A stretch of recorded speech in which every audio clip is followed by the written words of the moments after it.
So you probably gonna see this video way earlier than the other ones. I'm not even gonna lie to you, YouTube. I usually take a break from uploading because I be in the Twitch zone and I be trying to figure out, oh, what's the next big thing I'm gonna do. So a few of those segments that I have are, let's call them outdated. It's like one about Brianna Wu. It's one about it's another part of a series. Just I gotta prep those because I want to edit those too.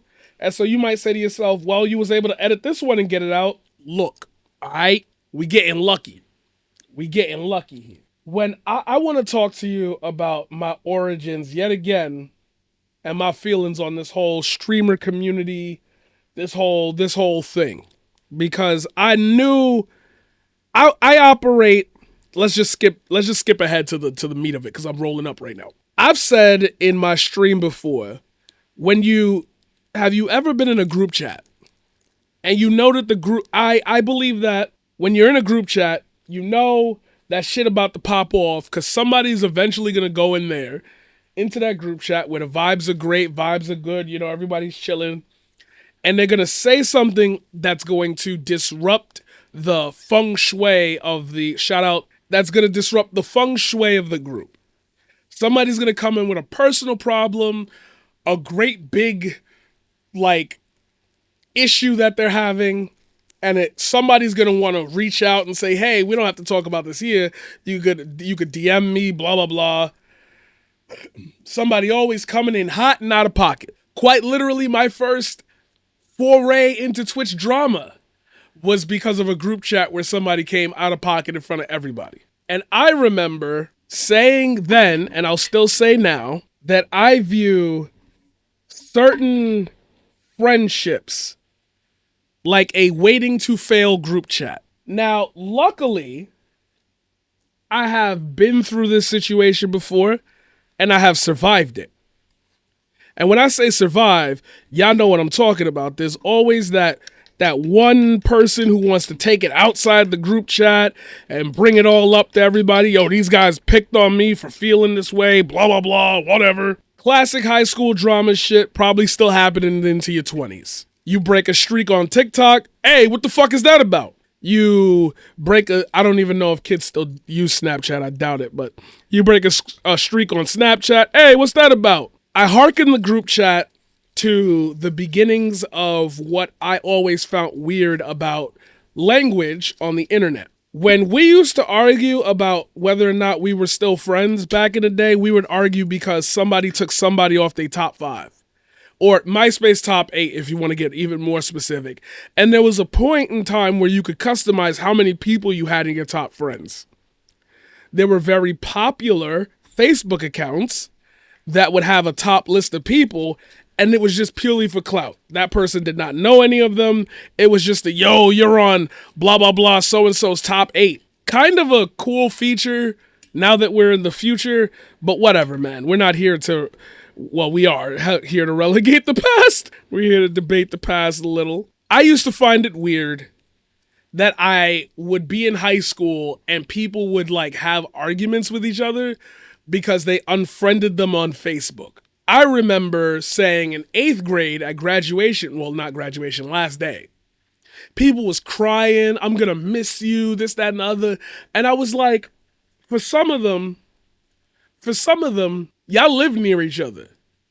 I as an 8th grader, I was saying this. Y'all live near each other. Y'all got each other on Facebook. Y'all go and talk every day. Why you so sad about leaving? Blah, blah, blah. Obviously, I was coming off a car accident. I was immature, Obviously, we're not going to be in the same area every day, so it's going to hurt, the does of the grown-up world. But I still found it weird that in high school, people would get into fights over, you unfriended me. You unfollowed me. But it was the unfriended part. Now, you've heard this, the great unfriending. You've heard at least 300 think pieces since 2010 about the word friend and how Facebook uses it to trigger the same emotion that you have when you have a real life friend. And because we were growing up during the internet, you know, the word friend gets blended into your lexicon. And so when you hear unfriended, you think literally you're not my friend anymore. And it's like, I really don't care about being your friend online. I'm here with you in person, and that would cause an issue. But I think that that relationship exists everywhere now. And I really mean now as opposed to back then. The pandemic put us all online, and with that, all the feelings that we have about being online mixed with our interlife feelings. Now, I've already talked about this on this channel. I've made long dissertations on this point. But what about me? Just because I can analyze the situation doesn't mean I've told you how I feel about it. To go back to the story I started with, the group chat phenomenon. That also works with people you're never going to really hang out with on a daily basis. There'll never be a point where you'll all gather at once. So when you have internet friends, popular friends, streamer friends, you're in this cascade of emotion that's furthered by the fact that you are able to see what your friends are saying or doing around you at any given moment because this is live streaming. I only know you from your content. Unfortunately, your content is a daily broadcast of what you do throughout the day, whether that's IRL streaming, sitting down at a computer playing video games, maybe you on your 3DS, you play Smash, blah, blah. I still don't know you. I know of your personality online, and I'm assuming you're putting yourself forward, and what you create on the screen is who you really are, but that's an assumption. I can't always know that for sure. What kills me is that same group chat dynamic. That same, I want to be a top star, but I don't know how to emotionally handle the same thing happening with less of an input from me. Obviously, over the last couple of weeks, you've seen Twitch itself kind of sort of implode back into another drama cycle. A lot of people choosing to say things at certain times that they just don't have to say.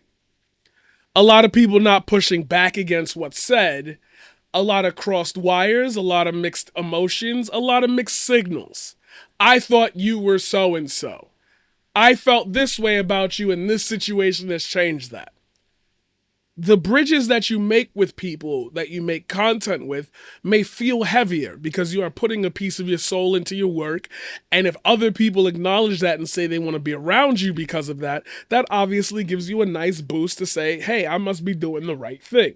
I must be impressing the right people. I must be saying the right things. You still on a top 8. And that can change at any time. Now, I don't want you to have a takeaway from this part of the video where you're like, so I just shouldn't make friends on the internet. I shouldn't try to collab. I shouldn't try to, reach out to people.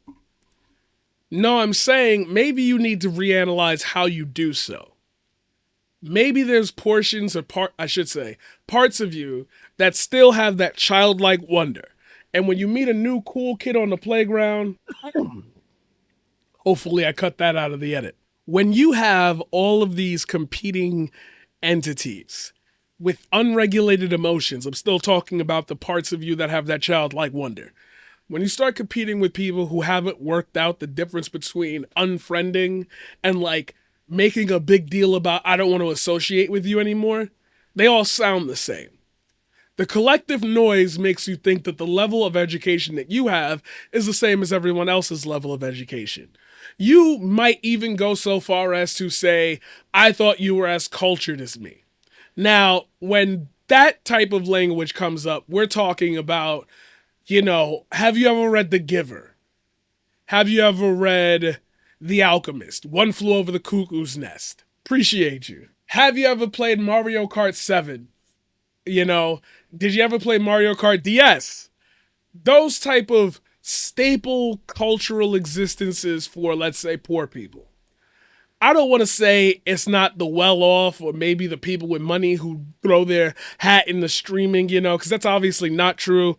But I would assume the majority of the people who are starting out with 0 viewers, 1 viewer, 2 viewers, you probably also trying to make a little change. You know, a nice $50 would be nice. And then a little extra money to help out in the house.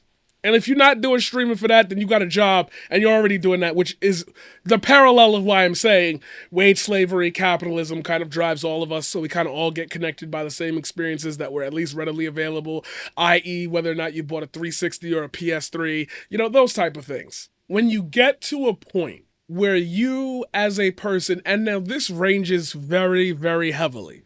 So this swarthing comment I'm about to make is definitely going to be NA to some of the things that you've already faced in your life if you found my channel at this point.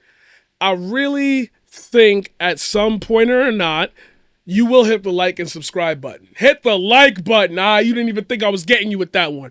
13-minute intro, bitch. No, I'm kidding. You will get to a point where these experiences will define how you react to certain stimuli that are expected of adults. Buying a house, amazing. Being able to afford rent in an apartment that you make money, that you make all your own, amazing.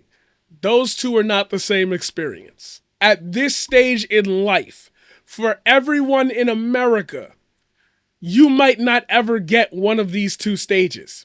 You might not get either. So you have to figure out a way to kind of compartmentalize that. I said that word terribly. And re-echo that feeling in another way.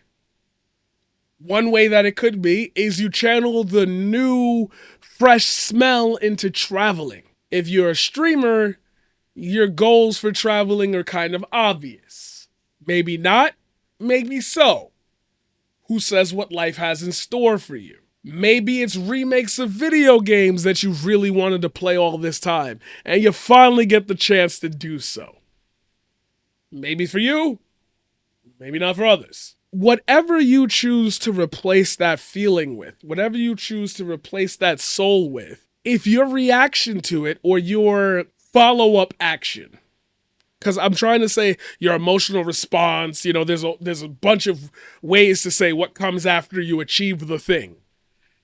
If that is congruent with the feeling itself, you've done nothing wrong. However, everyone else that sees how you respond to it is really gonna have to decide whether or not that matches their persona of what they think the response should be. It gets deeper. When you are in a space that is communal, based on, and I love all the people who say Twitch streaming should go back to what it was, which was gaming or whatever. This is about to put a hole in that. This is about to put a hole in that theory. When you build a space based upon talking, and I really mean this, like a lot of y'all just get on this website and talk. You don't make nothing. I don't give a shit that you can edit a video. I don't give a shit that you can write a script. I don't give a y'all be on here yapping. When you yap, you create an environment around you where people listen to the words that come out of your mouth. They're not being entertained by the thing on the screen because they're listening.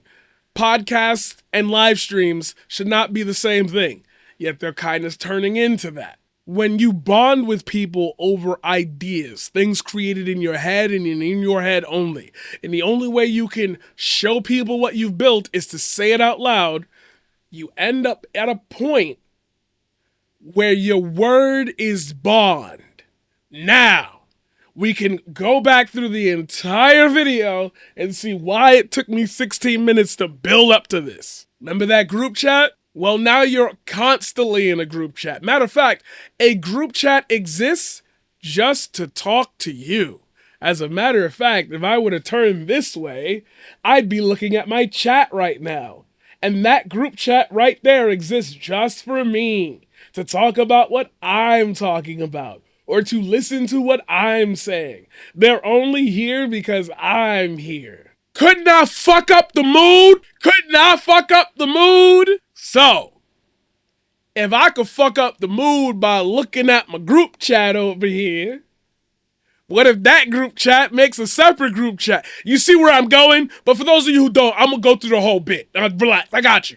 But You see how I could fuck up the mood? You see how I could say something that splinters the group chat and makes another group chat form where they're like, yo, that dude is bugging. What's his name? Tony Stachovi just made a fucking skit about this. That's not insane. That's not funny at all. So now you got group chats where you don't even know half the people in them, but they still here for you. That group chat splinters off into another group chat. That group chat finds somebody else to look at for a couple hours. Then they think that person's word is bond. Now we got 46 motherfuckers walking around with word is bond attached on their forehead. What happens if the people with word is bond say words that are not bond? The group chat splinters again, right? It has to. What happens if the group chat can't split? What happens if you start shaming specific people with usernames because they watch so-and-so? The problems that Twitch are having is all because they don't understand what the word friend means. They don't understand what the word community means. They don't understand what content creator means. They don't understand what artist means. And you can tell that they don't have core beliefs on top of these concepts. Now you might say, Paradigm, how can you be sure of that? Because if I wasn't sure of it, then I shouldn't be able to go back to something I said 3-4 years ago and have it still be applicable to today. However, as of the last almost year, that seems to be all that's happened. People be like, yo, I found your YouTube channel and you've been talking about this situation for a long time. Yes, that's why you never find me in it. Because you gotta come correct when you come rap with me. I'm a different breed. I'm a different animal. Some people are just different animals. If motherfucking John Oliver popped up in here, you're not getting a conservative to sit there and stunlock him for 45 minutes on the dumb shit he be saying. It's not happening. You could think whatever you want of John Oliver, but you know he not small potatoes. But now we get into the top 8. If your top 8 is full of other people who are desired to be on their top 8, then all top 8s become useless to anybody who's not a part of that clique. Like high school. What happens in high school when the cool kids have a schism? A fight breaks out. Oh, Paradigm, you've been talking about that high school reference this entire time. Welcome to You Peaked in High School Part 7. Now, for those of you who watched this on YouTube, you already saw the title of the video. But for those of you who watched this during filming, you didn't see this shit coming from a mile away. It took me 20 minutes to tell you, welcome to You Peaked in High School Part 7. The Cascade of Companionship! Yes! Peaking in high school! I thought when I throw in the little remixes, and I'm talking about the live audience right now, for those of you on YouTube, maybe I'll make the title something else, and then be like, read the description, and that's the real title, and you'll be like, oh, but you know, I'd like to say, personally, like, G shit outside the Paradigm shit, the Marquise, the YouTube guy, y'all been upping y'all watch time on my videos. Normally my shit is a slope like this. Now it's like this. And it like goes up a little at the end. So I'm keeping y'all captivated. I'm fucking with the energy. All right. Just real shit. I couldn't even, I appreciate y'all for watching. I see y'all watching. It's crazy because my shit was always like this for years. Now it's like this. It's like maybe it'll have a, but like it level off. It's crazy. Anyway, this high school dynamic is still alive and well. I want you to think about each situation that you've been privy to in this online space for the last couple of months. Haven't you noticed that all of these conversations seem to happen on stream? Hell, Miss Kip's abuse of multiple women. You have more clips of it, of what they were talking about live and alive, broadcast to a national, if not an international audience, 4K. But people wouldn't pick up on it because what? You imbue your assumptions of relationships onto other people. Your knowledge, your culture, your arts. What streets you grew up on, what music you listen to. See how this all starts to blend together? It's the same story over and over and over and over and over again. but it keeps reforming itself into something that feels new. Is it awakening that same emotion within you that's been awakened by you buying your first house, maybe? Getting your first cell phone? Meeting the first person who didn't say, ew, you're gross? I don't even have to pay attention to the conversation. The way you act shows us everything. You are unwilling and unable to describe a problem beyond fuck that person. Because we're still teenagers and it's easy to dump people you don't like, or it's easy to get rid of people around your circle you don't like by just turning everyone against them. Make a splinter chat. Fuck, you don't even need to do that. Just DM one of the top dogs in the chat and be like, yo, so-and-so said this and that about you. And watch the blood spill. Watch the blood spill. Because that's who they are.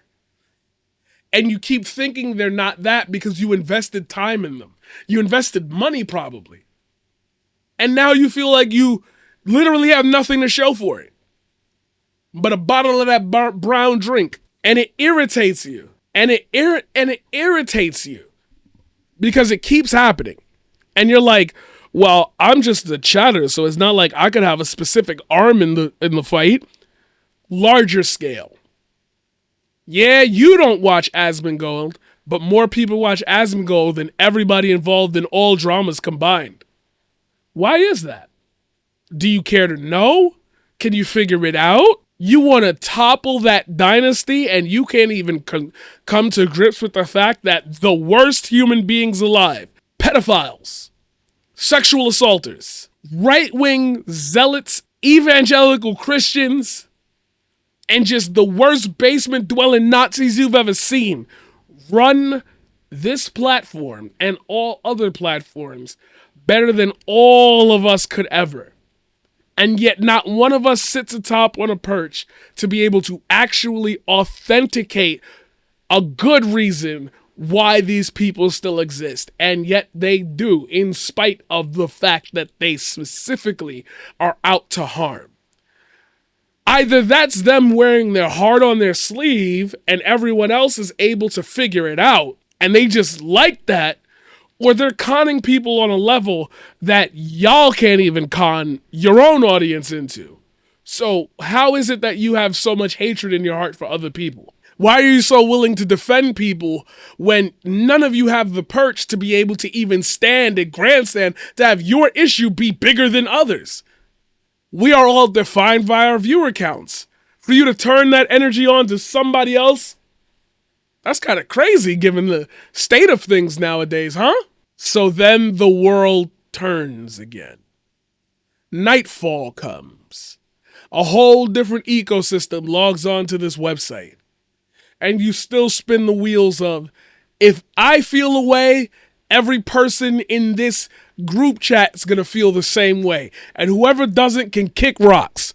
Okay. Well, group chats usually exist of, a reasonable amount of people unless you're doing some weird shit, which is fine. The more weird shit that's in that chat, the better it is that somebody won't break the feng shui of the group. But now you got a motherfucker in there with 900 people in their group chat.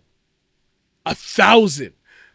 That means that those 1,000 people can only be in that one specific community. Because if they go to another community, they go to another group chat and they decide at any given point in time that they want to carry something from the first group chat onto the second, it's over for both of them. Do you think this streaming thing is about this or portraying your art to the audience in a way that they've never seen before? That must not matter either because, yet again, like I said, Asmongold, Tectone, XQC, Nick Burks, kind of the rival runners of this field, right? So even my interpretation of it can't be correct. I have to be wrong here. But if I'm wrong, how do problems exist? Because if I'm wrong, then they're wrong. Because we're all a fraction of a fraction of a fraction of the people who deny this ability, deny this paradigm, deny this choice, and still succeed. Quite well, mind you. So if their thoughts aren't this introspective, how do we have more heated emotions in areas where the introspect is non-existent? Because a situation didn't make you feel this way, you've always been this way. And this situation is just revealing that to you. For me, when I started streaming, I thought that those situations would not exist. One of the first people I really met on this website was my wise man Globus the Elder. I couldn't fathom at my age then, 28, 29, I think, I couldn't fathom at that age telling a man that looked like him, yo, these people is beefing with me. Can you go into these chats and help me?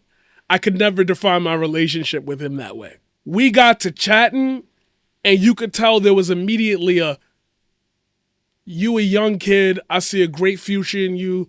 My boy happen to know you from the past, you from NYC. Let's get you on the right path. I see the vision that you got working on here with these seasons and logging all these things. I see the things that you say. This means something. I could apply this in my real life. He didn't say this, but I'm wrapping this all up with, you need a wise man? I fuck with the wrestling. I'm not too into today's product, but I fuck with the old school stuff. Perfect. Old school and new school. Perfect pairing. Two souls that work to the same common goal in different areas, but can always bounce off each other, no matter what the topic is. More importantly, I could find out about the young shit from you, and when you wildin', I could tell you about yourself, and you won't sit there and be like, you're just being mean to me, because everybody needs somebody who could tell them about themselves. I happen to have been blessed to not only find him, to not only have my partner, to not only have my friends group. I have a bunch of people who will tell me about myself. Shout out Jerry DeLorenzo. Great friend of mine. We go back and forth. Nigga be beefing with me. Yo, I don't like the way you posting this. I don't care if that's how you meant it. I know who you are, and that looks bad for you. If I didn't love you, I wouldn't tell you looking dumb right now. However, when you get on Twitch, when these situations, this drama and shit pops off, and people tell other people about themselves, what happens? You get banned from a chat. You get blocked on Twitter. They make 4-hour videos about you. They retort and respond and shit on you in public and protect their friends. And there's a whole bunch of different energy that's brought into the room. And you're trying to figure out why you're saying these things and why you're acting like this. There is no answer to the why. They've always been like that. And they'll always be like that. They want to pretend that they can hide from it. Oh, if I let it die down, nobody will worry about it and we can just move on. See, me personally, have a different expectation. My expectation is that I should be able to look at something that you said from 3 years ago and the situation has changed. If you are not a variable that is changing things, you are only multiplying. I don't like that. I don't like that. I'm allowed not to like things. Who am I? Who are you? Who am I? Who are you? Who are any of us? Just voices in the wind. But are we just voices in the wind? Or do we actually have the ability to, yet again, shout out Globus the Elder, do we have the ability to change one life at a time? Maybe it's not always about the leftist politics, because right-wingers go into beefs like this. Literally, the people who espouse right-wing talking points, like I said earlier, the evilest of the evil. If I don't know you and you know me, you should get a name tag. Damn, that's hard! Damn, that's hard! If I don't know you and you know me, you should get a name tag. That is hard. Bars is what we dealing with here. Cal Scrubby. Damn. I mean, it's still a hard bar. It's still a hard bar. I don't want to say that we're the paragon of leftist politics. But what I will say is that what I expect out of people who are trying to fight or speak on things that are happening in today's age and prove to people that their word is bond, that word is bond should probably carry over not only to things you hate, but things you should love. People you should love, or at least like. The interpersonal issues are the real people that have been talking to you. Don't let one situation slip by and be like, that will never define that person. Because if it's been this long without a blow up, at some point we gonna find out you got a lot of compassion issues. You got a lot of it's got to be about me energy. But then again, that group chat dynamic protects you. People still want to be a part of my top 8. People still want to put money in my pocket. People still want to ask me for favors. So if all of these people never hang out and there is no high school for us to gather around, what happens when they do meet up? Let's say at TwitchCon. All the real feelings come out at once. Because we've only got 3 days together. I got to get everything out. If I don't like you, you're going to know about it. If I don't like you, you're going to know that you're going to hear about it. I'm going to be shady. I'm going to, have antisocial energy. That's not because I'm an introvert and I'm really scared of getting to know people in person. I'm real loud on the internet. My real energy is timid, so, I'm going to hide from you and speak to other people about you and mention a little here and I mention a little there. Lines are drawn. I only got to see you possibly 2 days out of the year. I could draw my line with you here. Oh, I was hanging out with these people and doing this thing and blah, blah, blah. They was cool on the internet and they was giving me a boost, but then I met them in person and wow, they really are just a bunch of racists. And it cracks. Each schism creates a lasting imprint on your heart that says, I can't trust people who say this or do this. And then you get left with just the core people left that want to aspire to your vision, that want to trust you with the keys to the kingdom. And do you know what happens? Somebody else from out of nowhere, like a RKO, says, wait a minute, so-and-so is not what you think they are. And the cycle repeats. Now, you might say, how the fuck are we going to stop the cycle from repeating? You can't. You cannot. You will not. You will never stop the cycle from repeating. That's not doomerism. There is no emotional requirement. Look at our man, baby, and chief, dog. There has never been an emotional requirement to grow up. All you've ever needed is one thing, Father Time. And the scythe comes for us all. Hey, let me ask you a question to end this video. Has anybody you've ever watched ever talked about if they fear death or not? No, G shit. Do you know about if this person fears growing old? Do you fear growing old? Do you care that a YouTuber is asking you if you fear growing old? I'm just saying, because if we're going to pick sides and pick people to back in certain beefs online of all places, you should at least know somebody's favorite color, let alone do they fear death. Do you know if your politicians fear death? Fear getting older? Fear not having children? Fear leaving behind a legacy that will forever stain them as somebody negative or not important?